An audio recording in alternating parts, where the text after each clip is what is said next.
안녕, 민규쌤입니다. 자, 이번 시간에는 이제 서아시아 본격적으로 내용 들어가도록 하겠습니다. 첫 번째 시간이죠. 서아시아의 여러 제국 교과서로는 76부터 79쪽까지가 되겠습니다.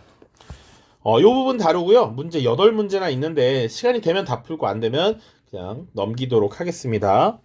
최근 9년간의 기출이 8개였어요, 총. 좀 뭐 많으면 많다, 적으면 적다라고 할 수 있는데 한번 다 풀어보도록 하죠. 자, 지난 영상에서 이제 쭉 큰 흐름을 한번 봤다면 이제 이슬람교가 성립하기 이전 시기까지 요 한 페이지를 통해서 정리를 하도록 하겠습니다. 자, 여기서 봐야 될 것. 저번 영상에서도 언급했지만 여러 제국이 등장했다. 왜냐? 당시 지형적으로 지리적 특징이 그러했다라는 거야. 개방적이었다. 그치? 개방적 지형. 그러다 보니까 정치 변동이 잦았다라고 하는 것. 그리고 우리가 흔히 알 수 있지만 유럽과 아프리카 그리고 아시아 지역을 잇는 교통의 요충지였어. 요충지. 그러다 보니까 상대적으로 이 지역이 교역로로 활동되는 경우가 많았고, 그리고 주로 중개 무역이 많이 발달합니다. 그래서 우리 희석이가 예습을 했다라고 하면서 질문한 내용 중에 하나가 교통망을 정비하고 역참 제도를 정비했다라고 하는 것, 무역이 발달하는 것이었고, 이 무역을 원활하게 하기 위해서는 물자를 신속하게 운송해야 했는데 그것을 할 수 있게 하는 원동력이 바로 역참이었던 것이죠. 역참. 우리 몽골에서 역참을 다뤘으니까 역참에 대해서 자세하게 설명을 하진 않겠습니다. 이런 것들을 봐야 됩니다. 그리고 정치 변동이 잦다 보니까 사실은 여러 제국들이 등장할 수밖에 없었다라고 하는 것 염두에 두고 내용을 보도록 하죠. 첫 번째입니다. 첫 번째, 기원전 7세기 아시리아라고 하는 국가예요. 자, 여기 수도도 같이 써놨어.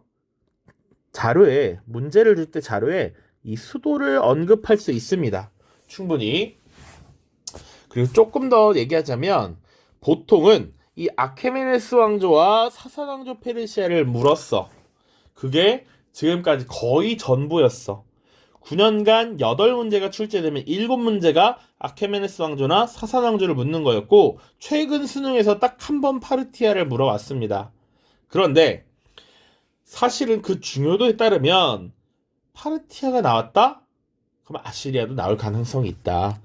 사실은 내 개인적인 생각으로는 파르티아보다는 아시리아가 먼저 나왔어야 되는 거 아닌가? 라고 생각이 들 정도로 아시리아 중요하다. 우리 역사에선 최초 이런 거 중요하잖아. 그래서 우리가 서아시아 지역을 최초로 통일했던 것이 바로 아시리아라는 나라이고 수도가 니네베였다라고 하는 것. 자, 그래서 이전에 메소포타미아 문명, 이집트 문명,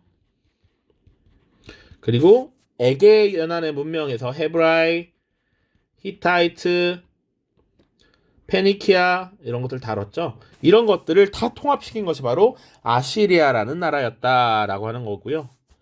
이 아시리아가 서아시아 지역을 통일할 수 있었던 원동력이 뭐야라고 하면 뛰어난 기마 전술 그리고 발달한 철제 무기 그리고 전차 같은 것이죠. 특히 철제 무기는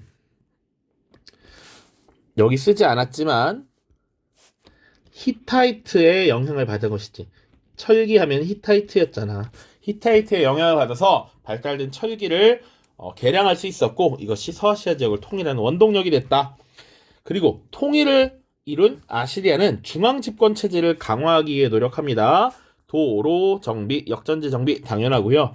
정복한 지역을 다스리기 위해서 총독을 파견합니다.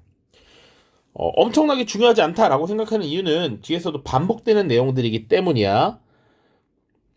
그리고 또 하나 요것 좀 중요할 것 같은데 이걸 글씨체를 바꿀까 말까 고민하다가 왕립 도서관을 건설합니다. 수도였던 니네베에 왕립 도서관을 건설하였다. 요게 조금 아시리아에만 나오는 특징적인 내용이야. 그래서 요거는 중요할 것 같아요.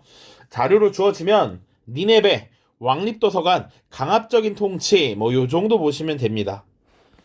알겠죠? 그리고 교과서에 있는 아시리아의 통치 방식 그 정도만 보면 돼. 자, 아시리아의 특징하면 피정복민들에 대한 강압적인 통치를 펼쳤고요. 결국은 피정복민들이 반감을 가질 수밖에 없겠지. 각지의 반란이 일어나면서 멸망되었고 다시 서아시아 지역이 분열되었다. 그래서 오른쪽에 리디아, 메디아, 신바빌로니아, 이집트로 나뉘었다. 요거 첫 글자 따서 외우라고 했죠. 리메 신이. 리오넬 메시는 신이야. 리오넬 메시는 신이야. 알았지? 아시리아 멸망 이후 분열입니다. 그리고 이 리메 신이 리오넬 메시는 신이야. 리디아, 메디아, 신바빌로니아, 이집트가 아케메네스 왕조 페르시아로 다시 통합되었다. 이렇게 보시면 됩니다. 자, 그래서 기원전 6세기부터 4세기까지에 해당하는 아케메네스 왕조 페르시아를 볼게. 아케메네스 왕조 페르시아. 설명할 때 조금 길어서 귀찮아서 에이페르시아라고 할 수도 있습니다. 알겠죠? 혹은 AP 이렇게 쓸 수도 있어요. 뒤에 사산왕조 페르시아는 에스페르시아 혹은 SP 이렇게 쓸 수 있습니다. 아케메네스 왕조 페르시아의 수도 수사 꼭 기억해 두세요. 수사.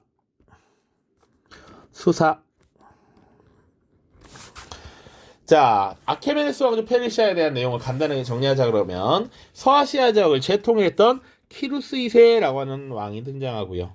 그 뒤에 전성기를 맞이했던 것이 다리우스 1세인데 이 다리우스 1세는 꼭 기억을 해야 한다. 다리우스 1세 전국을 20개의 주로 나누고 20개의 주에 총독을 파견합니다. 세이트랩이라고 하는 총독을 파견해요. 그리고 왕의 감찰관으로서 왕의 눈, 왕의 귀를 파견합니다. 일종의 감찰관이야. 왕의 명령을 잘 받들고 지방을 잘 통제하고 있는지를 보는 것이죠. 자, 그리고 왕의 길이라고 하는 도로를 정비합니다. 이건 도로야. 그래서 수도였던 수사부터 사르디스라고 하는 지역까지 도로를 말끔하게 정비합니다. 이 사르디스는 거의 트라키아 지역 건너서 뭐라 그러나 지금의 아나톨리아 반도 거의 끝 부분이야. 터키 끝물이야. 지중해 가히 붙어있는 지역 거기까지 도로를 정비했다. 그것을 왕의 길이라고 표현합니다. 왕의 눈, 왕의 귀, 왕의 길, 왕 시리즈 나오면 아케메네스 왕조 페르시아 다리우스 1세다. 자, 아시리아가 강압적인 통치를 통해서 금방 무너지는 것을 봤어. 관용적 통치. 자, 요 정도 보면 되고요. 문화 부분 보시면 국제적인 문화가 발달했다. 이건 지리적 특징과 관련이 있습니다. 아프리카, 아시아, 유럽의 문화가 교차하는 지점이니까. 그리고 이 아케메네스 왕조 페르시아가 유럽과 북아프리카, 아시아의 넓은 영토를 가지고 있었기 때문에 이들에 대한 관용을 펼쳤고 당연히 국제적 문화가 발달할 수 있었던 것이죠. 여기서 관용이라는 말을 설마 모를까봐 피정복민의 전통과 신앙을 존중한다라고 하는 것이죠. 자, 그리고 이 다리우스 1세 시기에 새로운 도시 페르세폴리스를 건설합니다. 요거 나오면 다리우스 1세구나 또 같이 봐주시면 될 것 같고요. 당시 조로아스터교가 발달했다라고 하는 것도 봐야 됩니다. 조로아스터교가 뭔지는 이따 자료 살펴보기를 통해서 언급을 하도록 할게요. 근데 또 봐야 되는 거. 자, 사산왕조 페르시아 때는 조로아스터교를 국교화했다 이런 표현이 나오고요. 이 아케메네스 왕조 페르시아 시기는 국가의 지원을 받았다. 그냥 그 정도로 나와. 그 구분을 또 해야 됩니다. 자, 조로아스터교 발달. 그리고 대외관계. 잘 나가던 이 페르시아는 그리스와의 전쟁에서 패배했고요. 그리고 각 지역, 지방의 총독들이 반란을 일으키면서 쇠퇴했다라는 겁니다. 그래서 여기 일부러 위에 공간을 비워놨어. 이 시기 대외관계에서 혹은 국제적인 모습에서 기억해야 되는 거 당시 그리스 세계와 경쟁하고 있었다. 이 시기 그리스 세계가 있었고요. 폴리스들로 구성되어 있었지. 대표적인 폴리스, 아테네, 그리고 스파르타 등등이 있었습니다.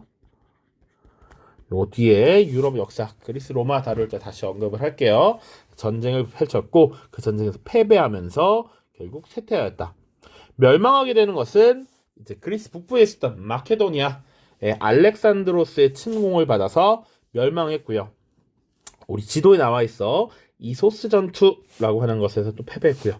실질적으로 페르시아가 무너지게 된 것 가우가멜라 전투라고 하는 게 있습니다. 이소스 전투와 가우가멜라 전투. 지도에 이소스만 나와 있으니까 이소스만 체크. 자, 그래서 잠시 교과서에 이 아시리아와 아케메네스 왕조 페르시아의 통치 방식 비교하는 것 살펴보고 돌아오겠습니다. 교과서 76, 77입니다. 자, 교과서 76쪽입니다. 본문은 사실 별로 볼 게 없는 것 같고요. 아시리아의 통치 방식 요거 보도록 하겠습니다. 나는 수사에 지구라트를 부숴버렸다. 나는 엘람의 사원을 파멸로 몰아넣었다. 나는 그들의 신과 여신들을 바람에 날려버렸다. 나는 그들의 조상과 옛 왕의 무덤을 짓밟았고 무덤에 햇빛이 들게 하였으며 그들의 뼈를 꺼내서 아시리아의 영토로 가져갔다. 아시리아의 왕이 엘람 왕국을 정복하고 새긴 문자판이래. 지금 되게 잔인하죠. 강압적인 통치 방식을 보여줬다라고 하는 겁니다. 자, 여기 지도를 잠깐 보시면 빗금으로 된 부분이 아시리아의 최대 영역이야. 그래서 지금 니네베라고 하는 아시리아의 수도 요거 확인해 보시고요. 아까 수사의 지구라트를 부숴버렸다라고 했지. 이 지역이 요 두 개의 강 있죠. 지금 여기 티그리스 강과 유프라테스 강이 흐르고 이 지역에 메소포타미아 문명이 있으니까 지구라트라는 게 존재했겠지. 이 지구라트를 무너뜨렸구나라는 것도 당연히 볼 수가 있습니다. 자, 그 다음 77페이지 아케메네스 왕조의 페르시아 살펴보시면 역시나 내용은 거의 그대로입니다. 우리 개념에 정리했던 거 그대로고요. 조금 더 보자면 다리우스 1세 때 전성기를 맞이했는데 둘째 줄 다리우스 1세는 이집트와 지중해 연안에서부터 인더스강에 이르는 대제국을 건설하여 왕조의 전성기를 맞이하였다. 이런 내용까지. 그리고 페니키아인들의 무역 활동을 보호하였고 번영을 누렸다. 이 정도 보시면 되겠습니다. 나머지 설명 읽어보시고요. 요 통치 방식 보고 그리고 아케메네스 왕조 페르시아의 영토 한번 살펴보고 다시 교재로 돌아가도록 하겠습니다. 첫 번째 관용 정책입니다. 나 키루스는 수메르와 아카드의 영토를 절대 위협하지 않을 것이다. 나는 백성들과 그것의 모든 신전을 보존할 것이다. 지켜줄 거야. 해치지 않을 거야. 너희의 전통과 종교도 존중할 거야. 결코 전쟁으로 강압적으로 통제하지 않을 거야. 억압하고 차별하지도 않을 것이고 남의 재산을 까닭없이 강탈하지도 않을 거고 다른 사람의 자유와 권리를 침해해서도 안 되고 부츠 때문에 남자와 여자 노예로 삼는 일을 금할 거야. 키루스 원통이라고 하는데 새겨진 것이고요. 봐야 될 것. 바빌로니아를 정복한 이후에 피정복민의 전통과 종교를 존중한다고 돼 있어. 쐐기 문자로 적혀 있습니다. 메소포타미아 문명, 쐐기 문자, 원통형 인장 뭐 이런 거 기억해야지. 이는 세계 최초로 인간의 기본권을 선언한 것으로 평가된다. 그래서 작년에 통합사회 4단원에서 인권과 헌법 부분 다룰 때 다른 선생님들은 어떠셨는지 모르겠지만 선생님은 이 최초 인권선언 키루스 원통을 언급을 한 바가 있습니다. 요거 기원전 6세기경에 이 아케메네스 왕조 페르시아의 통치 방식으로서 등장한 관용정책 보시고요. 조로아스터교와 왕의 건의라고 되어 있습니다. 자, 나 다리우스 왕은 위대한 왕 중의 왕이다. 광명의 신 아우라마즈다의 높으신 뜻에 따라 왕이 되었다. 제국을 나에게 주신 아우라마즈다의 높으신 뜻에 따라 나는 나에게 속한 이 나라들 즉 페르시아, 엘람, 바빌로니아, 이집트, 아라비아, 인더스강까지 모든 지역을 지배하는 왕이다. 나에게 속한 이 나라들은 아우라마즈다의 높으신 뜻에 따라 나를 왕으로 섬겼고 나에게 공물을 바쳤다. 자, 요 자료 해설 부분은 선생님이 교과서에만 적혀 있는데 요거 체크를 해두시면 좋을 것 같아요. 페르시아 제국의 왕들은 자신을 조로아스터교 광명의 신인 아우라마즈다의 대리인이라고 하면서 왕에 대한 절대적 복종을 강요하였고 이를 자신의 권력 기반으로 삼았다. 그리고 이들이 믿었던 조로아스터교라고 하는 종교가 영토 확장에 대해서 긍정적이었기 때문에 이런 것들을 페르시아에서 후원할 수 있었다라고 하는 것까지 보시면 되겠습니다. 자, 영토 지도 한번 잠시 다시 보고 갈게요. 색칠된 부분이 아케메네스 왕조 페르시아의 영역입니다. 자, 봐야 되는 것 한번 체크를 해보죠. 일단 왕의 길이라고 체크되어 있는 거 볼게요. 수도였던 수사로부터 아나톨리아 반도 끝 사르디스까지 지금 도로를 정비했다라고 하는 것이고요. 영토를 보시면 우리 아까 본문 텍스트에서 북아프리카, 이집트 지역부터 유럽, 아나톨리아 반도, 그리고 인더스강에 이르는 대제국을 건설하였다라는 것. 수도 수사였고요. 다리우스 1세 때 건설된 도시 페르세폴리스도 기억을 해두시면 되겠습니다. 다시 교재로 돌아가도록 하겠습니다. 자, 다시 교재로 돌아왔습니다. 우리 아케메네스 왕조 페르시아까지 봤고요. 이 아케메네스 왕조 페르시아는 알렉산드로스의 침공에 의해서 멸망했다. 그리고 이 서아시아 지역은 잠시 알렉산드로스 제국의 치하에 들어가게 됩니다. 자, 그 이후에 알렉산드로스가 젊은 나이에 병사하고 금방 쇠퇴하게 되면서 다시 서아시아 지역은 페르시아 계열, 이란 계열의 파르티아라고 하는 나라가 등장하게 됩니다. 수도 크테시폰 기억을 해주시고요. 이미 파르티아가 2022년 수능에 한번 출제가 됐기 때문에 앞으로도 이제 얼마든지 출제될 수 있어. 근데 내용은 많지 않고 보통 이런 수도 명칭 아니면 이런 기출된 특징 이런 것들을 보시면 됩니다. 파르티아에 대한 자료를 주고요. 이란계 민족이 건국하였다 이렇게 답을 물어봤습니다. 일단 문제를 한번 볼게요. 기원전 2세기의 전성기를 맞이했고 역시 아케메네스 왕조 페르시아와 비슷하게 메소포타미아 지역부터 인더스강 유역까지 지금 영토를 확장하고 있었다라고 하는 것입니다. 파르티아의 가장 중요한 점은 동서 교역로를 장악했다라는 거야. 그래서 중개무역으로 번성했고요. 당시 유럽에는 이제 로마라고 하는 국가가 대제국으로서 성장하게 됐고요. 인도 그리고 중국이 한 나라와 교역을 했대. 그러니까 여기 지금 보면 이 시기는 유럽엔 로마와 교역했다. 그리고 인도와 교역했고 중국의 한 나라와 교역했습니다. 여기 로마라고 하는 제국은 사실 이탈리아 지역에 있었던 작은 나라에서 출발을 해서 기원전 1세기 경에 대제국으로 성장하면서 지금 이 서아시아 지역과 맞닿게 돼. 기원전 1세기 경에. 자, 그리고 인도는 기원 전에는 사실은 마우리아 왕조, 기원 후에는 쿠시안 왕조가 등장한다. 그리고 한나라는 거의 파르티아와 비슷한 시기에 등장했다가 쇠퇴하는 이런 모습이 나타나죠.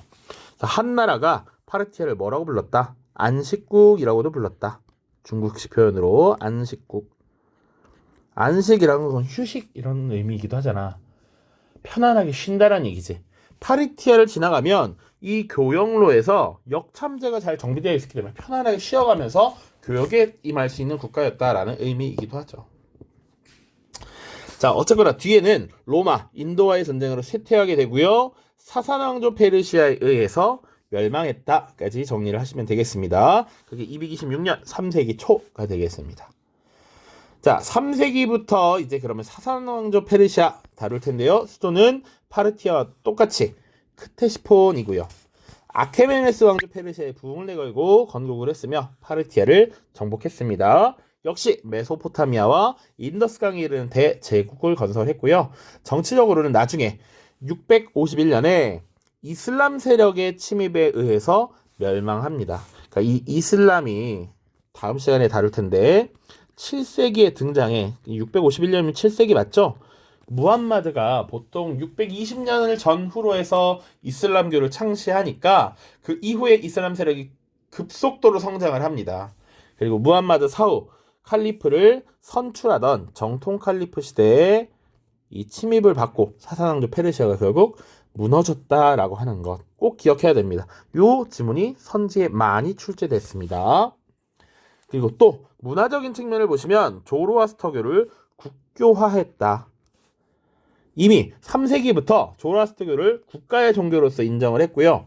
6세기경에 조로아스터교의 일종의 경전이라고 할 수 있는 아베스타라는 것을 편찬합니다. 아베스타.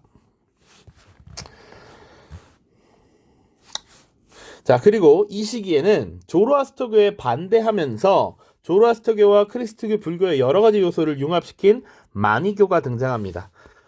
마니라고 하는 인물이 만드는 종교라서 마니교야. 마니교가 등장하였다라고 나와도 사사낭조 페르시아입니다. 자, 그리고 공예품이 발달해서요, 금속, 유리에 대한 그 세공 기술이 발달했는데, 우리 한국사 다루다 보면 이 페르시아의 유리 제품이 당시 신라의 수도였던 금성, 경주로 들어오는 모습들이 나타나기도 하죠. 그런 것들 기억하시면 되겠습니다. 자, 나왔으니까 한번 정리를 해보자. 조로아스터교의 경전이 아베스타야, 아베스타. 자, 경전 정리, 경전. 자, 불교의 경전을 불경이라고 해. 불경. 크리스트교는 성경이라고 하죠. 성경. 그리고 이슬람교는 쿠란, 코란 뭐 이렇게 표현하죠. 보통은 발음은 꾸란이라고 읽는 게 맞대. 보통 쿠란 이렇게 씁니다. 그리고 힌두교. 4대 종교는 봐야 되니까. 힌두교는 만우법전 뭐 이렇게 생각하면 되겠죠. 불교는 불경, 그냥 그렇게 기억하시면 되겠습니다. 이렇게 정리를 해보고요. 조로아스터교 아베스타까지 보도록 하겠습니다. 자, 여기 쌤이 요거 아까 본 지도죠? 그대로 갖고 왔습니다. 아시리아와 아케메네스 왕조 페르시아의 발전, 뭐 써도 되고 안 써도 되고, 각각 수도 위치 파악, 아시리아의 수도 니네베, 페르시아의 행정수도 수사, 그리고 다리우스 1세 때 만들어진 왕의 길, 수사와 사르디스를 잇는 것이었다. 그리고 아케메네스 왕조 페르시아부터 파르티아, 사산 왕조 페르시아까지 공통적으로 아프리카, 이집트와 서아시아, 메소포타미아, 그리고 여기 인더스강 유역까지 장악했다. 여기 인더스강입니다. 대제국을 건설하였다 보시면 되고요. 지금 넘어와서 사산왕조 페르시아, 그리고 그 전에 파르티아 영역 나와 있습니다. 굵은 실선으로 되는 게 파르티아의 영역이야. 메소포타미아 문명과 인더스강 유역까지 이르는 대제국, 파르티아의 수도, 그리고 사산왕조의 수도 크테시폰 보시면 되고요. 꼭 봐야 되는 것, 당시 맞닿아 있었던 국가 비잔티움 제국입니다. 비잔티움 제국, 지금은 여기 아나톨리아 반도를 뺏긴 상태네. 그 차이가 있습니다. 아케메네스 왕조 페르시아는 지금 아나톨리아 반도까지 점령을 했는데, 파르티아와 사산 왕조 페르시아는 그렇지 못했다. 비잔티움 제국의 존재 때문에. 그리고 대표적인 전투로서 지금 에데사 전투라고 하는 게 있네요. 에데사 전투, 사산 왕조 페르시아와 비잔티움 제국이 맞붙었던 전투입니다. 이 에데사 전투에서는 당시 비잔티움 제국 이전이야. 그러니까 에데사 전투가 있었던 3세기는 동서로마 제국이 분열되기 전, 로마와 사산왕조 페르시아의 전쟁인데, 당시 로마의 황제였던 말레리아누스라고 하는 황제가 생포당합니다. 그만큼 페르시아의 세력이 강성했다라고 하는 거야. 3세기 사산왕조 페르시아의 나름 전성기였습니다. 로마의 황제 말레리아누스를 생포했다. 생포. 이후 로마는 동서로마로 분열되면서 동로마 제국, 비잔티움 제국과 사산왕조 페르시아가 지금 대결하는 구도였다. 이 정도 보시면 돼요. 자, 마지막 자료 살펴보기는 지금 조로아스터교에 대한 설명입니다. 자, 조로아스터교는 고대 페르시아의 종교다. 불을 신성시했다. 그래서 배화교라고도 합니다. 유일신을 숭배하였습니다. 나머지 읽어보시고요. 조로아스터교의 핵심 사상은 선과 악이라는 이원론적 세계관, 선한 신과 세계를 다스리는 신, 선한 신이 세계를 다스린다는 유일신 사상입니다. 요 자료를 그대로 갖고 왔는데 중복되는 문장이 막 났네요. 조로아스터교는 크리스트교, 유대교, 불교, 마니교 등 여러 종교에 영향을 미쳤고 건축, 미술, 공예 등의 예술을 발전시켰다. 요 영향을 미쳤다라고 하는 것. 그래서 보통 어떤 것들이냐? 일단 유일신 사상이에요. 유일신 사상. 유일신 사상은 크리스트교와 이슬람교에 영향을 미쳤죠. 크리스트교는 하나님, 이슬람교도 하나님이 하나님. 그러나 이제 뭐 이슬람교는 하나님의 사상을 전달하는 유일한 성직자로서 무함마드가 존재하는 것이고요. 뭐 그런 차이가 조금 있는 거지. 그리고 흔히 얘기하는 이원론적 세계관이라고 하는 것은 천국과 지옥 뭐 이런 거 얘기하는 거야. 천국과 지옥. 이건 크리스트교의 입장에서 천국과 지옥이고요. 뭐 불교에서는 극락과 현생이 고통이 있는 현생과 극락 이렇게 또 구분을 할 수가 있는 것이죠. 이런 것들이 지금 여러 종교에 영향을 미쳤다라고 보시면 되겠습니다. 자, 문제 풀도록